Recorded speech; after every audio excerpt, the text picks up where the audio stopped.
2,000 pamilya sa Quezon City ligtas sa pinsala ng pagbaha dahil sa paglihis ng bagyong Kabayan. Sa kabila nito, patuloy pa rin ang paghahanda ng Quezon City Disaster Risk Reduction and Management Council. Ang ulat mula kay Emil Carion. Ito ang paghahandang ginagawa ng Quezon City Government tuwing may paparating na bagyo.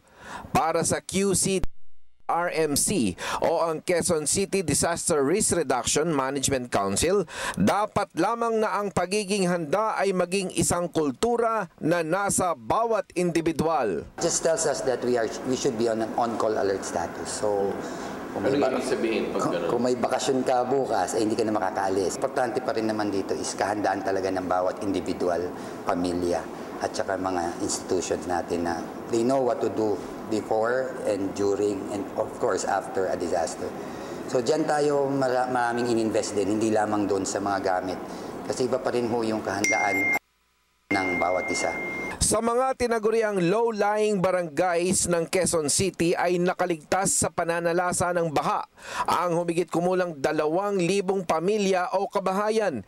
Ito ay nang tuluyan ng lumihis ang bagyong si Kabayan patungong Hilaga at gitnang Luzon. Yung Area 5, yung at saka yung Marikina River. Yung Area 5 ang tatamaan doon. Diyan yung Clemencia, diyan yung Tumanan, diyan yung Jubilee, at saka yung Tagumpay. So, roughly, more than 2,000 families din na meron doon kung sakali. No? Kailangan natin alisin. Sa ngayon ay napapabilang na ang lungsod Quezon sa mga pandaigdigang pamantayan ng disaster preparedness. Sa kagamitan, sa teknolohiya at sa pagsasanay ay nakakasabay na ito. Katulad na lamang ngayong palabas ang bagyong Kabayan at papasok ang panibagong weather disturbance ay nakaalerto pa rin ang 800 regular na rescue staff, 18 katao na ready for deployment at 70 nasa advanced training. Para sa Telebisyon ng Bayan, ako si Emil Carion.